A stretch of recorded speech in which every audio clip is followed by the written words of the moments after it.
പ്രിയമുള്ള സഹോദരന്മാരെ, സഹോദരിമാരെ, ഏവർക്കും ദൈവാനുഗ്രഹം എപ്പോഴും ഉണ്ടായിരിക്കട്ടെ. ബിസ്മില്ലാഹി റഹ്മാനിർ റഹീം. ഓറസനൽ ഖൗമല്ലദീന കാനൂ യുസ്തളഫൂന മശാരിക്കൽ അർള്. അടിച്ചൊതുക്കപ്പെട്ടിരുന്ന ആ ജനതയ്ക്ക് നാം അനുഗ്രഹിച്ച കിഴക്കും പടിഞ്ഞാറുമുള്ള ഭൂപ്രദേശങ്ങൾ നാം അവകാശപ്പെടുത്തി കൊടുക്കുകയും ചെയ്തു. ഇസ്രായേൽ സന്തതികളിൽ അവർ ക്ഷമിച്ചതിൻ്റെ ഫലമായി നിന്റെ രക്ഷിതാവിൻ്റെ ഉത്തമമായ വചനം നിറവേറ്റുകയും ഫറവോനും അവൻ്റെ ജനതയും നിർമ്മിച്ചു കൊണ്ടിരുന്നതും അവർ കെട്ടിയുയർത്തിയിരുന്നതും നാം തകർത്ത് കളയുകയും ചെയ്തു. അപ്പം അടിച്ചൊതുക്കപ്പെട്ട ആ ഇസ്രായേൽ ജനതയ്ക്കിലെ കാലങ്ങളായി അടിച്ചൊതുക്കപ്പെട്ടിരുന്ന വണ്ടിക്കാളകളെ പോലെ പണിയെടുപ്പിച്ച ആ ഇസ്രായേൽ ജനതയ്ക്ക് എന്ത് കൊടുത്തു? അല്ലാഹു നാം അനുഗ്രഹിച്ച സ്ഥലം കൊടുത്തു. കിഴക്കും പടിഞ്ഞാറുമുള്ള ഭൂപ്രദേശങ്ങൾ നാം അവകാശപ്പെടുത്തി കൊടുക്കുകയും ചെയ്തു. ഇസ്രായേൽ സന്തതികളിൽ അവർ ക്ഷമിച്ചതിൻ്റെ ഫലമായി നിന്റെ രക്ഷിതാവിൻ്റെ ഉത്തമമായ വചനം നിറവേറ്റുകയും ഫറവോനും അവൻ്റെ ജനതയും നിർമ്മിച്ചു കൊണ്ടിരുന്നതും അവർ കെട്ടി ഉയർത്തുന്നതും നാം തകർത്ത് കളയുകയും ചെയ്തു. അപ്പം ഫറവോനും ജനതയൊക്കെ ഒരുപാട് പിരമിഡല്ലാതെ മറ്റ് പല കാര്യങ്ങളും അവർ നിർമ്മിച്ചിരുന്നു. പല സ്തൂപങ്ങളും കാര്യങ്ങളും പ്രതിമകളൊക്കെ നശിപ്പിച്ചു. പിരമിഡുകൾ മാത്രമേ ഉള്ളൂ ബാക്കി. കാരണം അത് പ്രത്യേക കൂർത്ത നിർമ്മിതിയാണ് ഉണ്ടായിരുന്നത്. അപ്പോൾ അതുകൊണ്ട് അതങ്ങനെയൊന്നും തകർന്നിട്ടില്ല. തകരേണ്ടത് അള്ളാഹുവിൻ്റെ നിശ്ചയവും ഉണ്ടാവും. അതുകൊണ്ടാണ്. അല്ലാണ്ട് അള്ളാഹുവിൻ്റെ ശക്തിക്ക് മുമ്പിൽ ഒന്നുമല്ല. പിരമിഡുമല്ല, ഭൂമിയും ഒന്നുമല്ല, ആകാശവും ഒന്നുമല്ല. അതുകൊണ്ടാണ് അതിൻ്റെ നാളെടുക്കുമ്പോൾ എല്ലാം നശിപ്പിച്ച് നാം മൊട്ടയായ ഭൂപ്രദേശമാക്കി മാറ്റുമെന്ന് പറഞ്ഞത്. അതുകൊണ്ടാണ്. അപ്പം ഞാൻ വിചാരിക്കും, ഇത്രയും മനോഹരമായ ഭൂമിയിലെ സുന്ദര സുരഭിലെ ഭൂമി എന്തിനാ നശിപ്പിക്കുന്നത് കരുതി. അപ്പം എനിക്ക് തോന്നി, നശിപ്പിച്ചിട്ടില്ലെങ്കിൽ ആ ഭൂമിക്ക് പ്രത്യേക ഒരു പവിത്രത ഉണ്ട്. ഭൂമിക്ക് പ്രത്യേക കഴിവുണ്ട്. ഭൂമി ഇല്ലാതെ പറ്റില്ല മനുഷ്യർക്ക് എന്ന് ഇത് വരും. അള്ളാഹുവിനെ സംബന്ധിച്ചിടത്തോളം ഭൂമി വേണം, ഭൂമി ഇല്ലെങ്കിൽ അള്ളാഹു ഇല്ല എന്നുള്ള ധ്വനി വരാനിടയുണ്ട്. അതുകൊണ്ടാണ് എല്ലാം നശിപ്പിച്ച് ആ സമയത്ത് അള്ളാഹു എന്നുള്ള ഒന്ന് മാത്രമേ ഉണ്ടാവുള്ളൂ. ഭൂമിയും ഉണ്ടാവില്ല, സൂര്യനും ഉണ്ടാവില്ല, ചന്ദ്രനും ഒന്നും ഉണ്ടാവില്ല, വെറും ഇരുട്ട്. അപ്പോൾ ഒന്നുമില്ലാത്ത അവസാനം അള്ളാഹു എന്നുള്ള ഒറ്റ ശക്തി മാത്രമേ ഉണ്ടാവുള്ളൂ. ബാക്കിയെല്ലാം നശിപ്പിക്കും. അതുകൊണ്ടാണ് ലാ ഇലാഹ ഇല്ലല്ലാഹ് എന്നുള്ള അതിന് ആ കലിമത്ത് തൗഹീദിൻ്റെ പൂർത്തീകരണത്തിന് വേണ്ടിയാണ് അള്ളാഹു എല്ലാം നശിപ്പിക്കുന്നത്. അല്ലാതെ മറ്റെല്ലാം നശിപ്പിച്ച് ഭൂമി മാത്രം അവശേഷിപ്പിച്ച് കഴിഞ്ഞാൽ ഭൂമിക്ക് എന്തോ ഒരു കഴിവുണ്ട്, മഹത്വമുണ്ട് ധ്വനി വരും. അതിനു വേണ്ടിയാണ് അള്ളാഹു ഭൂമി മൊത്തം നശിപ്പിക്കുന്നത് എന്ന് മനസ്സിലാവുന്നത്. അപ്പം എല്ലാം അള്ളാഹു ഫറവോന് ഉണ്ടാക്കിയ എല്ലാ എടുപ്പുകളും വന്ന് നശിപ്പിച്ച് കളഞ്ഞു, ഈ പിരമിഡ് ഒഴികെ. പിരമിഡ് നശിപ്പിക്കാതിരിക്കാൻ കാരണം അത് മറ്റ് പഠനങ്ങൾക്ക് വേണ്ടിയും എല്ലാ മമ്മികളെ പറ്റി പഠിക്കാനും വേണ്ടിയിട്ടൊക്കെയും അള്ളാഹു നശിപ്പിക്കാതെ വിട്ടത്. പക്ഷെ അള്ളാഹിനെ സംബന്ധിച്ചിടത്തോളം ഏതും എപ്പോഴും നശിപ്പിക്കാം. അതിനേക്കാളും വലിയ കനത്ത ഭീമാകരമായ പാറകളും മറ്റും ഒക്കെ മണ്ണിലേക്ക് ആഴ്ന്നു പോകുന്നത് കാണാം. അതുപോലെ തന്നെ ഈ പിരമിഡിൽ നിൽക്കുന്ന പ്രദേശം മൊത്തം ഭൂമിയിലേക്ക് ആഴ്ത്താനും അള്ളാഹുവിന് കഴിയും. പക്ഷെ അള്ളാഹു അത് പിൻകാലക്കാർക്ക് പഠിക്കാനുള്ളൊരു വിഭവങ്ങളാക്കി മാറ്റുകയാണ് ഉണ്ടായത്. ഇസ്രായേൽ സന്തതികളെ നാം കടൽ കടത്തി രക്ഷപ്പെടുത്തി. എന്നിട്ട് തങ്ങളുടെ ബിംബങ്ങളുടെ മുമ്പാകെ ഭജനമിരിക്കുന്ന ഒരു ജനതയുടെ അടുക്കൽ അവർ ചെന്നെത്തി. അവർ പറഞ്ഞു, ഹേ മൂസ, ഇവർക്ക് ദൈവങ്ങളുള്ളതുപോലെ ഞങ്ങൾക്കും ഒരു ദൈവത്തെ നീ ഏർപ്പെടുത്തി തരണം. അദ്ദേഹം പറഞ്ഞു, തീർച്ചയായും നിങ്ങൾ വിവരമില്ലാത്തൊരു ജനവിഭാഗമാകുന്നു. അപ്പോൾ ഇസ്രായേൽ സന്തതികളെ മൂസ നബി എന്ത് ചെയ്തു? കടൽ കടത്തി രക്ഷപ്പെടുത്തിക്കൊണ്ട് മറ്റൊരു നാട്ടിലെത്തി.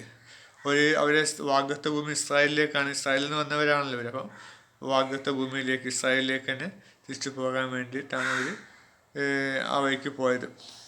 ശരിക്കും കടൽ കടക്കാതെ അവർക്ക് പോകാം. പക്ഷെ ആ വഴിക്കായിരുന്നു മൂസ നബി ഉദ്ദേശിച്ചത്. പക്ഷേ രണ്ടു ഭാഗത്തുനിന്നും ശത്രുക്കൾ വന്നപ്പോൾ പിന്നെ മറ്റൊരു വഴി കടൽ മാത്രമേ ഉണ്ടായിരുന്നത്. അതുകൊണ്ടാണ് ചെങ്കടൽ മുറിച്ച് കടന്ന് അവർക്ക് പോകേണ്ടി വന്നത്. ചെങ്കടൽ മുറിച്ച് കടന്നാൽ ഏകദേശം തബൂക്ക് പ്രദേശത്താണ് എത്തുക. ആ തബൂക്ക് പ്രദേശത്താണ് ഈ വിഗ്രഹങ്ങളെ ആരാധിക്കുന്ന ജനതയെ കണ്ടുമുട്ടിയത്.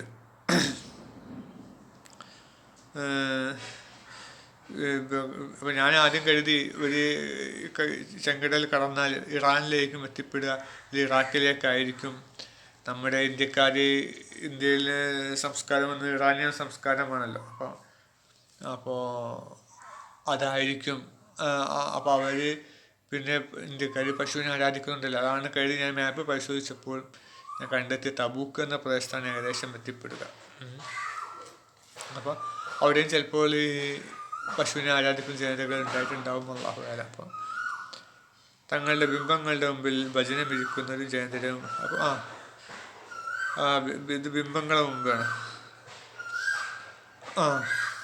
ആ ബിംബങ്ങളും പശുവിനെ പോലുള്ള ബിംബങ്ങളും മറ്റു ബിംബങ്ങളൊക്കെ ആവാം. നമ്മുടെ ക്ഷേത്രങ്ങളിൽ കാണുന്ന കാളി അങ്ങനത്തെ ഓരോ ബിംബങ്ങളുണ്ട്, അതുപോലത്തെ ഓരോ ബിംബങ്ങളൊക്കെ ആയിരിക്കാം. അപ്പോൾ പറഞ്ഞു, ഹേ മൂസ, ഞങ്ങൾക്ക് ഇവർക്ക് ബിംബങ്ങളുള്ള പോലെ നമുക്കും ബിംബങ്ങളെ നീ ദൈവത്തെ നീ ഏർപ്പെടുത്തി തരണം. പക്ഷെ മൂസ നബി അതിന് മുമ്പ് ഇവർക്ക് എന്ത് ചെയ്തു? പല ദൃഷ്ടാന്തങ്ങളും കാട്ടിക്കൊടുത്തിട്ടുണ്ട്. അള്ളാഹു ഏകനാണ്, അതിനെ നമുക്ക് കാണാൻ കഴിയില്ല, അവനെ കാണാതെ നമ്മൾ ഭയപ്പെടണം. ഒരുപാട് ദൃഷ്ടാന്തങ്ങൾ നമ്മൾ പറഞ്ഞല്ലോ ഇവിടെ. വെള്ളപ്പൊക്കം, വെട്ടുകളി, ഇങ്ങനെ 9ഓളം ദൃഷ്ടാന്തം, രക്തം, അതുപോലെ വടി പാമ്പാവല്, കൈ തിളങ്ങൽ തുടങ്ങിയ പല ദൃഷ്ടാന്തങ്ങളും കാട്ടിക്കൊടുത്തു. പക്ഷെ ഇതൊക്കെ അള്ളാഹു ആണ് ചെയ്തതെന്ന് അവർക്ക് ബോധ്യപ്പെടുകയും ചെയ്തു. എന്നിട്ടും പോലും അവരെന്ത് ചെയ്തു?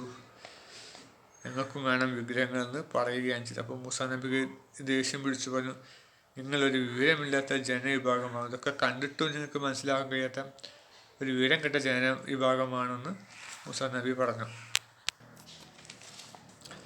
പിന്നെ പറയാം, തീർച്ചയായും ഈ കൂട്ടർ എന്തൊന്നിൽ നിലകൊള്ളുന്നുവോ അത് നശിപ്പിക്കപ്പെടുന്നതാണ്. അവർ പ്രവർത്തിച്ചു കൊണ്ടിരുന്നതെല്ലാം നിഷ്ഫലവുമാകുന്നു. അപ്പോൾ ഇവർ ബിംബങ്ങളെ മുമ്പിൽ ആരാധിക്കുന്നുണ്ട് നിങ്ങൾ കാണുന്നുണ്ടെങ്കിൽ നിങ്ങൾ കരുതണ്ട അവർ മികച്ച ജനതയാണെന്ന് കരുതണ്ട. അവർ ഇന്നല്ലെങ്കിൽ നാളെ നശിക്കാൻ പോകുന്ന ജനതയാണ്. ഇവർ ബിംബങ്ങൾ നശിക്കും. വിഗ്രഹങ്ങളെ ആരാധിച്ച നാശമാണ് അവർക്ക്, ഇത് നിന്ദ്യതയാണ് അവർക്ക് വരിക. നമുക്കറിയാമല്ലോ, ഇന്ത്യയിലെ ഹൈന്ദവ വിശ്വാസികളൊക്കെ ബിംബങ്ങൾ ആരാധിക്കുന്നു.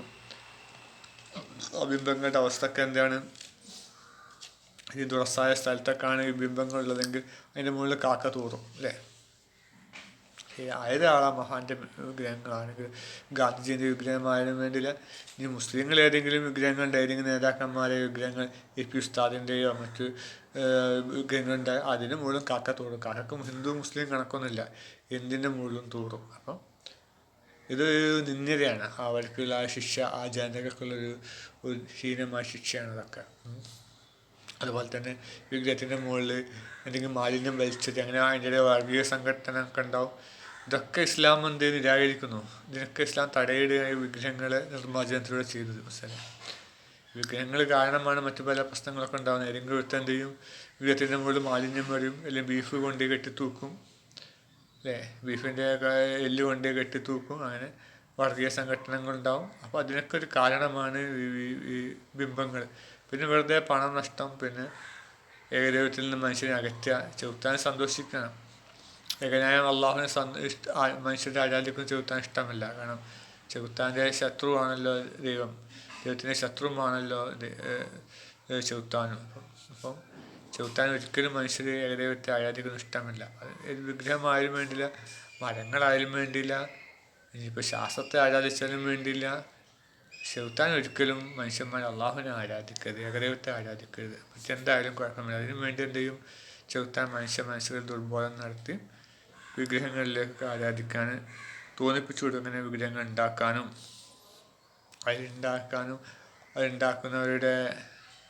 ഉണ്ടാക്കുന്നവർക്ക് അതിനോടൊരു താല്പര്യം ഉണ്ടാകാനും ഒക്കെ ഈ ഇബ്ലീസിൻ്റെ പണിയാണ്. എല്ലാ ദുഷിച്ച വേലയും ഇബ്ലീസിൻ്റെ പണിയാണ്. അങ്ങനെ ഇബ്ലീസിനെ ശപിക്കപ്പെട്ട ഇബ്ലീസിൻ്റെ ദുഷിച്ച വേലയെ തൊട്ട് അള്ളാഹു നമ്മെ കാത്തുരക്ഷിക്കുമാറാകട്ടെ. ഏകദൈവത്തെ മാത്രം ആരാധിക്കുന്ന ഭാഗ്യന്മാരെ അള്ളാഹു നമ്മെ ഉൾപ്പെടുത്തുമാറാകട്ടെ. ആമീൻ.